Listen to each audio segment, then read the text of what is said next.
Welcome to Burlap Teachers. Enjoy the video. You start by confirming prerequisites: power, network access, and the correct firmware. Once you verify those, install Driver Bundle 1. 2. 0 and the SDK dependencies so the system recognizes the second piece. Make sure to back up the existing configuration to an external drive or cloud before changing anything. This prevents rollback pain. You'll proceed immediately to pairing, don't delay.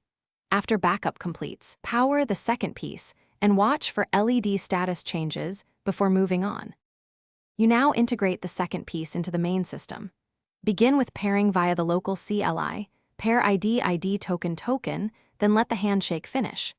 Once paired, run the calibration sequence, choose Calibrate Auto for typical setups or follow manual steps for precision. Make sure to verify persistent communication over port 443 and check latency values under 50 ms. If metrics look good, save the merged configuration and start a short validation test to exercise real workflows. You finish by running the full validation suite and saving logs to syslog. This confirms end-to-end operation. Once done, commit the merged configuration and enable auto recovery plus monitoring alerts so the system self-heals. Make sure to document new ID and any changed thresholds.